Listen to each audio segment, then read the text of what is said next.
Hi, I am Noelle Rollins. I am an artist of 30 plus years and in my 40s.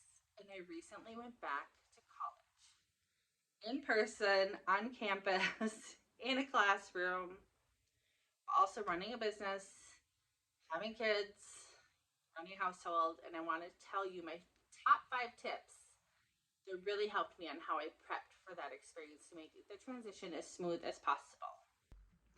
Number one, I had 6 months to prep. If you have 1 month, you decide to sign up and you start in 2 weeks, do the best you can. That's all you can do. So for me, I had 6 months, so I started decluttering my house, my mind, my to do list.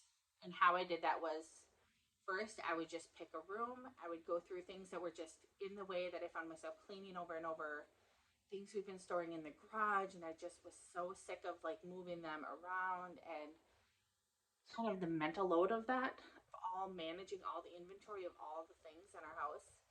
And so we did a massive declutter. I sold a bunch of stuff. I gave away, donated, all the things.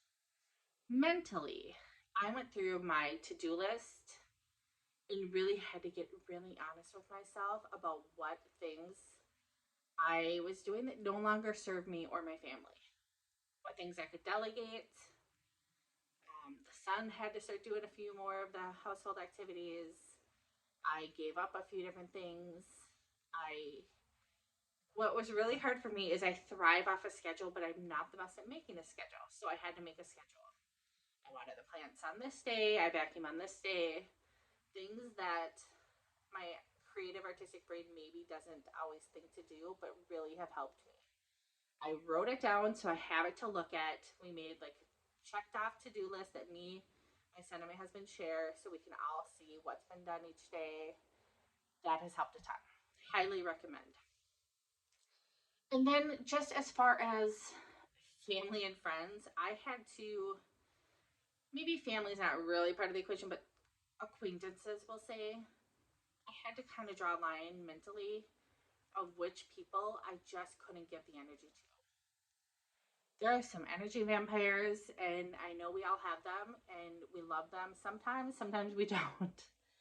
But I just had to say, this is not the time in my life where I can give that to them. I have to focus all my energy on this goal. And what's left over will go to the other priorities on my list. So that has been a huge thing, just really simplifying in all ways. I also stocked up the pantry, and I did this slowly, just buying a little bit extra here and there. So we had some easy convenience meals. I prepped some meals ahead of time where I could, and I am not, Susie Homemaker, really good at this stuff. I just had to figure it out and do what I could. I'd make chili, I'd freeze some. I would make, some kind of dish. If it was freezable, I'd make two. Things like that. And yeah, just stocked up some canned goods, some extra stuff in the freezer, things like that. So that was how I started to just mentally, physically declutter my mind. Let's go to number two. All right, number two. I own a business. I'm an artist. And so for me, I had to simplify my business. I am going to assume you've heard of the 80/20 rule. And basically, what that is in general, there's a principle that about 80% of the profit, success, benefits come from about 20% of the inventory, the products, the effort we insert. And that was probably true for my business. If I was really honest with it, about 80% of it was just me giving myself busy work or trying new things or giving myself a little room to just do things that my heart wanted to do, which is great when you have the time. When you don't, some choices had to be made. So for me, I cut out a few parts of my business. I spent a few months really preparing that and decided to really hone down on just a few select areas. Not that I don't still take on a little bit of that extra work, but mentally I'm not putting the energy into it. And that has been a huge, huge thing. Just spending those months. I think it was as much mentally something that I had to slowly work through and say goodbye to. I'm somewhere I get really attached to my clients and the work that I'm doing, and I just want to see it through. I want to feel loyal, and I want to feel like I'm not letting people down. And so for me, knowing there was a hard line in the sand of when I started school, and that meant I needed to make choices, did make that all a little bit easier. All right, number 3, priorities. This is probably the most important because it saves hopefully some hurt feelings. I had to get very intentional that I could only take on probably about 5 or 6 major priorities. And that may shift from semester to semester, but at least starting out, I had to get clear on those. And so for me, I actually wrote them down. I put them in my phone, I put them by my computer. Number 1, family, which also included homeschooling my son. So that meant when push comes to shove and I'm super stressed out, or my immediate core family, my kids or my husband need me, I am there. Number 2, health, not letting school be an excuse to let everything go. Trying to walk more, take the stairs at school, plan healthy meals, like I said before. All of that came into play, and that had to take a priority. Number 3, school. I was going to choose, if I'm going back to college, I'm giving this all of my concentration. I didn't want to make excuses. I wanted to see personally, could my brain work in that way? I have been in this creative artist field most of my adult life. And yes, running the business and doing the book work and things like that, but I haven't had to like challenge myself to read textbooks. I did not know how to cite sources electronically when I was in school. We did it the old-fashioned way where we would write it out. So I had to learn that. What is the correct way? And I had to give myself grace to do that. Number 4, my business. I still need money coming in. I did as much as I could do to save as much money ahead of time as I could. And I knew that I was just going to need a little bit of a buffer in savings because mentally, when you're taking on an extra, 30 hours a week or whatever it is, you can't handle everything at the exact precise way you would have when you had that time to like think through every decision. And number 5 was family, like relatives and friends. So this is the part where I have the biggest recommendations. I had to get really clear with my friends and say, I'm going back to school. Love you. I won't have as much time. Do not take this personal.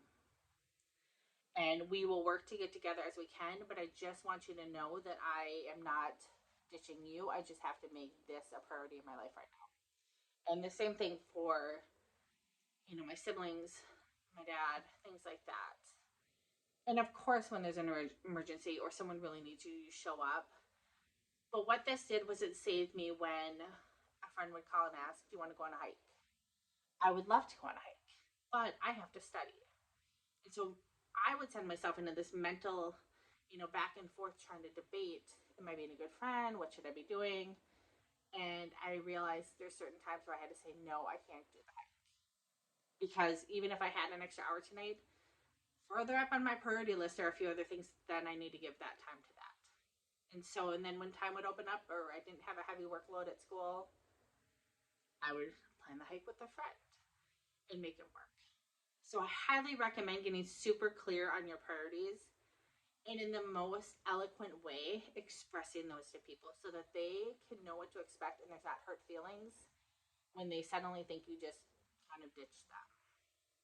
So, number 4, a capsule wardrobe.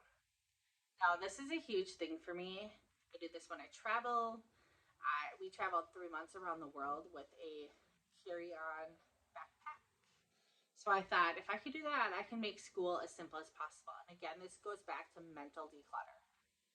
So what did I do? I bought a couple extra pairs of black pants, black leggings, a few extra black t-shirts, a sweatshirt, I have a sweater, and actually bought a purple sweater too. So I had a little variety that could all mix and match.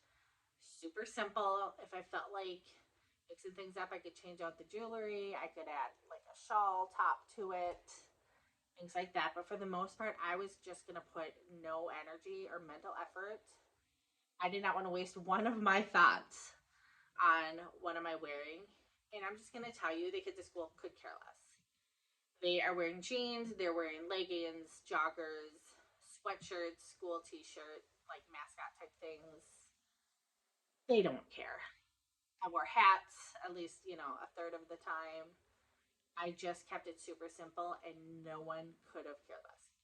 So that is my definite recommend is just whatever your style is, go with it and simplify it down and keep things easy on you. You don't want to be worrying about what you're wearing. Is it pressed? Is it not? Did you sit on something in the cafeteria? Whatever. All right, number 5. I made a list of my goals. I did this on paper and I did this on my phone in like a reminders app. And there were weeks where I looked at this list every morning. I had a 1 hour drive to school and a 1 hour drive home. And so there were mornings where I knew it would have been easier to just stay home that day. I didn't want to go sit in a classroom for something that theoretically I could have just watched on a slideshow from my home. And I had to remember this is the work. Showing up, sitting in the class, asking the questions, building the rapport, getting out of my bubble, that is all part of what I'm doing here going to school. So that was really huge. Wanted to, I'm putting on myself the goal of graduating and getting a bachelor's degree. But I also, bigger than that, I know that there are some things that I just want to learn about.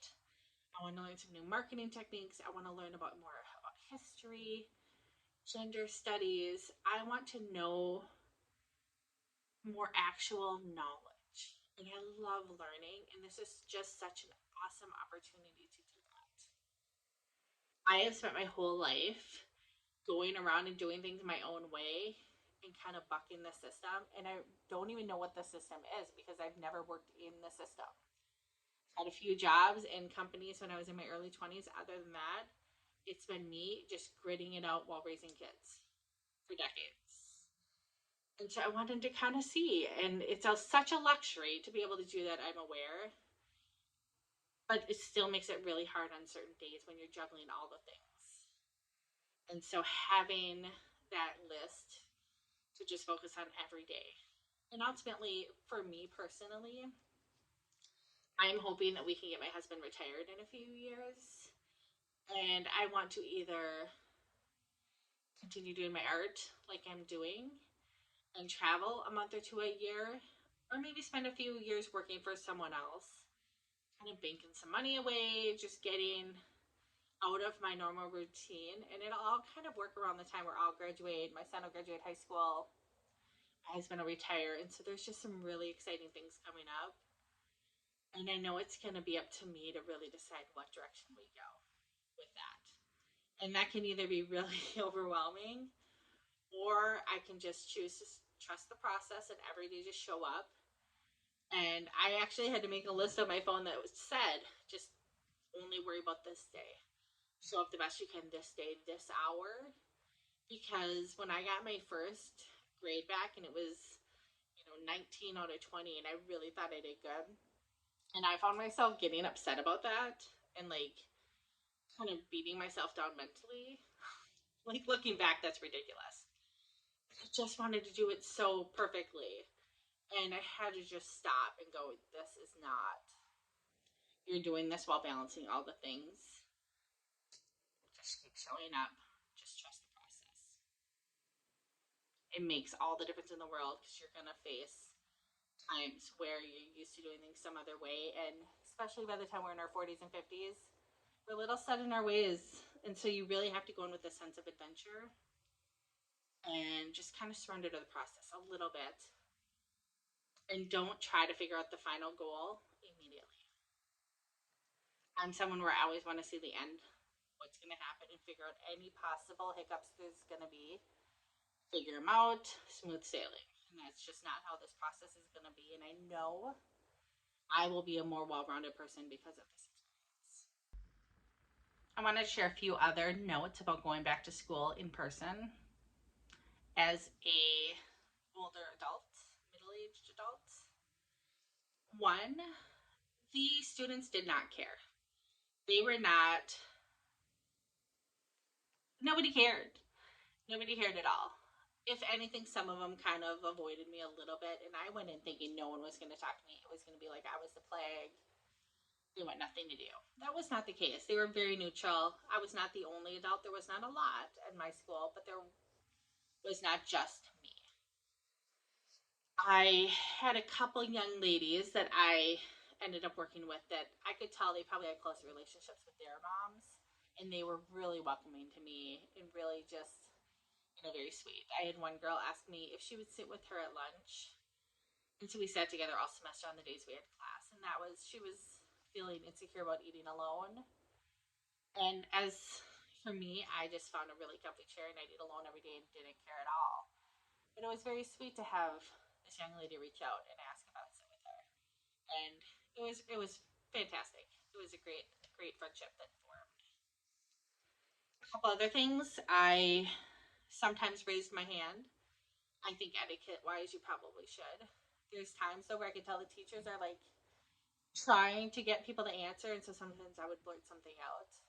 No one ever said not to do that, but not still sure if that's okay or not. Do not be intimidated. That was the biggest thing I had people ask me when I went back to school is if I was nervous. And I don't know if it's because my daughter just graduated 6 months before I was starting. So I watched her graduate. I'm used to that age group. And I just didn't. They're so in their own worlds and trying to figure out their own lives. And nowadays, so many students are working one, two, even three jobs to get themselves through school. I am not their concern. So you just show up and be you and don't worry about them. Where you sit the first day is probably where you're going to sit all semester. It's kind of an unspoken rule. Be prepared for that. I preferred sitting in the front when I could. A, I could see that I could see everything better. B, I felt like I developed more of a rapport and I was less distracted by what was happening in the classroom. And I just really wanted to learn. And I felt like that made me just in the zone a little bit more. The teachers were really helpful for me. And if anything, I developed more of a bond with my teachers. They check how are the kids doing. I would ask them. They were very open when I would say, "This is my first paper I'm turning in. Will you tell me if technically I am doing things correctly or if I am misdoing something?" And they were all very receptive of that. And they really appreciated that I have real life knowledge. If you're in your 30s, 40s, 50s, 60s, you are bringing with you so much life knowledge that just interjects things into the conversation that you just don't have when you're in your late teens or early 20s. And so that differing perspective can be so helpful. I had a class that was all about social issues, and to actually have lived through many of those, I got to inject a different perspective and then hear these young people's perspectives as well. And it was such a beautiful exchange. And me too, going in with such an open mind.